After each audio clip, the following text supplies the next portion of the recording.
Hi, this is the third part of the Taiwan issue, and this is also the last part of the Taiwan issue. So, what we saw that civil war that took place in the China, it was into the two phase. First phase from 1927, and the second phase from the 1937. After when the Japanese attacked the Manchuria, it was the beginning of the second phase of the civil war in the China. But what we see that after the establishment of the communist government in the China, Mao's invasion of the Taiwan interrupted because of the Korean War and the Cold War politics. See what happened after the Second World War, the US started to support the Taiwan, and the mainland of the China was backing by the USSR. After getting the support of the US, the Chinkai say started to say that we will come back into the mainland of the China because we are the real government of the China. But remember that the UNSC seat of the China was also given to the Taiwan because the US was backing the Taiwan, and the UNSC seat of the China was under the Taiwan from the 1949 to 1970. And remember that the Taiwan also got the military aid from the US. But from 1917 onward, the world politics has changed. And at the same time, the China was industrializing itself. The China was developing itself very rapidly. And remember that the China was ally of the USSR, no doubt in this regard at all. But remember that the China was also frustrated with the USSR because of two reasons. First, first of the Cuban Missile Crisis. What is the Cuban Missile Crisis? Cuban Missile Crisis is nothing but the arm race between the US and the USSR. And second is that remember after the Second World War, Germany had been divided into the four blocks.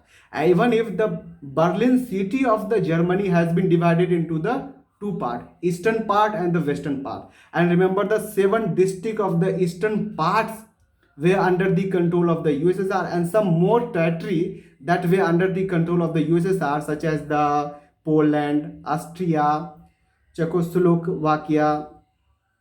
And remember, all these territory were controlling by the USSR through the puppet government. But the western part of the Berlin city were under the control of the US, Britain, and the France. And remember that the western part of the Berlin had more freedom because of the democracy, and the eastern part of the Berlin had more restriction because of the puppet government. And this restriction instigate a mass movement that is called the Prague Spring Revolution that took place in the 1968 in the Czechoslovakia. And remember that because of all these reasons, the China was frustrated with the USSR and wanted to come out from the USSR a bit. And one more thing that the China saw the American economy and American the market in order to sell their manufactured goods. And China was also attract towards the American economy and American market in order to sell their manufactured goods. And remember, the perception of the American people had also changed because the towards the China because the China was developing itself. And remember that the two reasons that attract American towards the China, first the China was developing itself very rapidly. Second, the US wanted to isolate the USSR, and that's why the American people wanted to convince the China, if the China will come in our favor, then USSR would become alone, and that will lead to the disintegration of the USSR. That's why US accepted the one China policy, and the 25 October 25 October 1971, the US allows UN to recognize Mao's government, the only one government in the China. And the UNSC seat of the China was also given to the China. And remember that the houses of the Congress didn't ignore the Taiwan. Because of that, they introduced a law, that is the Taiwan Relation Act, under which US was ensuring the Taiwan that we will providing you military aid and we will also recognize you as the real government, but informally. And remember that at the time the Taiwan become isolated from all the side. And when the Taiwanese people saw this, then they started to realize what the thing that attracts America towards the China. Then they realized there is nothing but the economical growth. And when they saw that is nothing but the economical growth, they transform its the economy from agrarian economy into the industrialized economy. And today's we are witnessing that the 63% of the semiconductor of the world are manufactured by the Taiwan. And remember that when the Taiwan was isolated from the all the side, at that time the Taiwan's vision was very clear. The Taiwanese people were well aware that what the next is coming on, and they were well aware that the digital revolution is going to come, and they started to harness the semiconductor. And truth is that it changed the fate of the Taiwanese people. And we see that the Taiwanese semiconductor companies produce Acer. You can see the Acer laptop, SS, and the Foxcons. So this changed the fate of the Taiwanese people. But in this background, the China introduces the One China principle. Under the One China principle, what the China wanted that the China wanted to integrate the Taiwan economically, so that they will depend on the China. And at the same time, Taiwan was also developing itself, because Taiwan was also industrializing itself. Because of this reason, they need the chief labor. And both are come together, and that is called the 1992 consensus. But remember, in this background, from the 1919 onward, after 2 3 generations of the Taiwan, a new identity was emerging in the Taiwan itself. Knowing the conflict of the China, a new identity was emerging in the Taiwan itself. That was nothing but they started to say that we are Taiwanese, not the Chinese. Because the identification of the Taiwanese itself, because they started to love the soil of the Taiwan. And at the same time, a new party rising in the Taiwan. Because remember, when the Chiang Kai-shek came in the Taiwan in the 1949, they started to acting like dictator.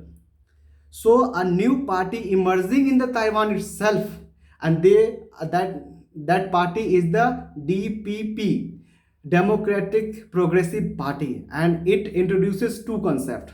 This party introduces two concepts, that if we come in the power, we will not integrate with the China first.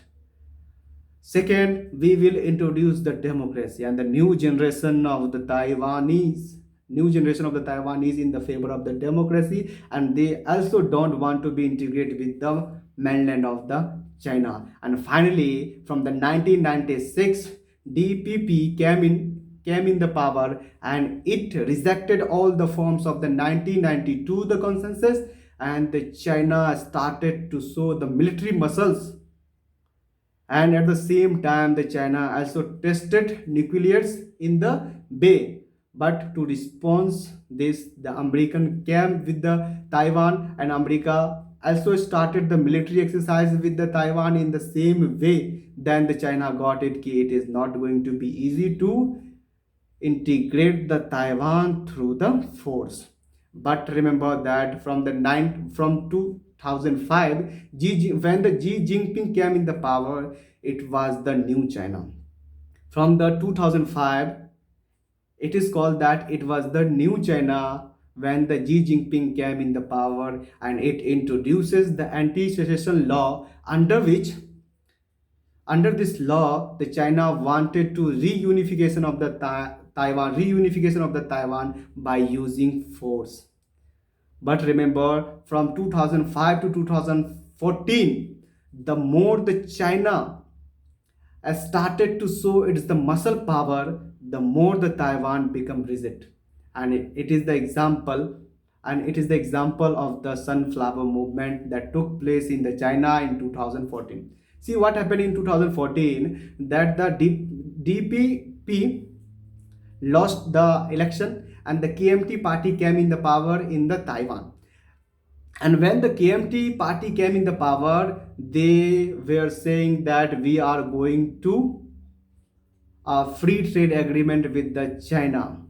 And when they say कि we are going to a free trade agreement with the China because it is good for the Taiwanese economy, it is good for the Taiwanese futures, then the people have started to reject it through the sunflower movement, and the people started to reject this proposal, a free trade agreement proposal, through the sunflower movement, because we know that after Xi Jinping, when Xi Jinping came in the power, that we see the atrocity of the China, example the Uyghur Muslim in the China, and the Taiwanese people had also the experience of the umbrella movement that took place in the Hong Kong.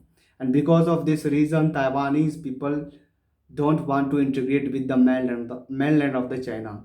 And the sunflower movement is self-sufficient to say that this is nothing but the ideological differences between the Taiwan and the China. So thanks for watching.